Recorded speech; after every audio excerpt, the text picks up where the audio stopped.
Hello, Taylor Ellwood here, and welcome to the Magical Experiments video for this week, which is we're going to talk about how to set up space. I know I said I was going to do these every other week, but I was already shooting for my my new channel, which is all about sacred masculinity. It's Inner Alchemy Coach Taylor Ellwood. If you're curious, you can look for it. But I thought I would do a video for here as well. So today I thought I would talk about how to set up a magical space. And what I mean by that really is creating a very intentional space for your magical workings to occur in. Now, not everyone has like a room that they can dedicate, for example, to their magical activities.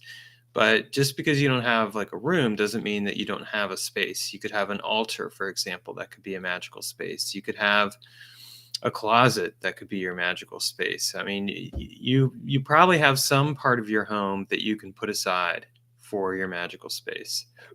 Now, I'm blessed in that I currently do have a sanctuary space that I can work in and for magical work, and I do a lot of magical work there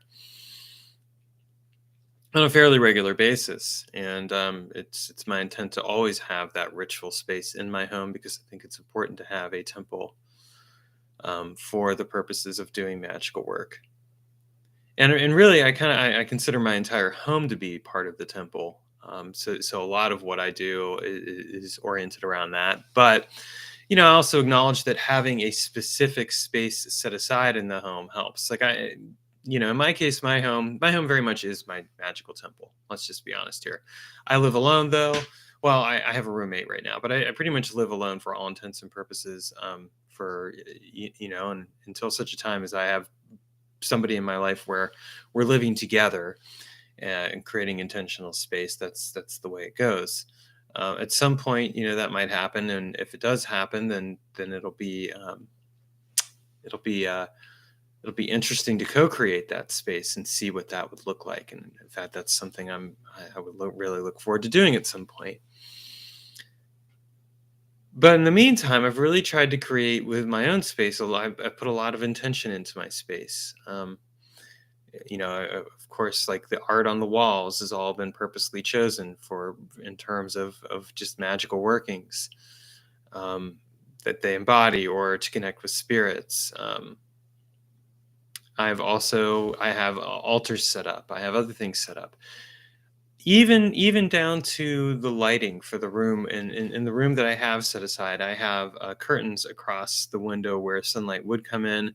The other window is overshadowed by the carport, so there's no direct sunlight that ever really comes in through that window.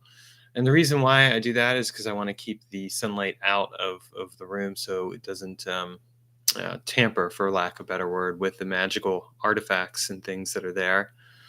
Um, it's interesting because what I've tried to do with that space is really design it in such a way that it is a very comfortable space to be in. It's got a carpet on the floor. I've got a floor couch with pillows on it, and the reason is because when I'm doing magical work, I still think I ought to feel some level of comfort in order to be able to focus the energies that I'm working on. I've got like a couple of different altar spaces. The bookshelves themselves are the tops of them are altars. Everything has been designed with this notion of space and time and magic being worked into things in such a way that the space can be very purposeful in its activity. And I actually do a working there every day called the Sphere of Art, where I'm refreshing and revitalizing and recultivating the energy of that space in order to make it more potent and powerful. It's an iterative working, so every working builds off of the previous working, and this has been done very purposely in order to help create the magical space that things occur in. When I look at magical space, I really look at it from the perspective of, how does this space support me? How does it structure things in a way that makes it more powerful and significant. What is it that allows me to move forward with this space? And it's it's something where I can feel very I feel like it's set up to bring the spirits in. So like when I think about this in regards to someone else, I would say, like, how does your space invite the spirits in that you work with? If you work with spirits, you may not, but if you do, how does it invite them in? How is it set up so that your magical artifacts are protected, and taken care of? How does it bring things? How do you set stuff up so that you have exactly everything you need to have there? Like, I have a little storage area for candles and some other things that I've gotten, oils, some stuff that I've created. All of it is done in order to help create the magical workings that I'm working on, and create the container for which the magical work will occur in. So these are all things that I like to think about and factor in with my magical space.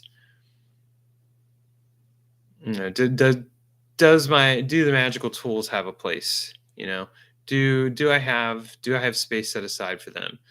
I like to incorporate my books into the magical space. So I have all my books, my library, in that space. I mean, you don't have to do that, but I think it's kind of cool to have it all in one space because those books also embody magical energy. And it's where I like to create my magical artifacts. So like where I'll paint or create special artifacts or things along those lines, that's where I go for that space in order to help manifest it and create it. So these are some of the things that I like to think about in magical workings and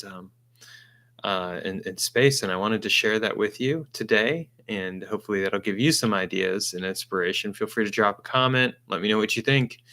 And I hope you have a wonderful rest of your day.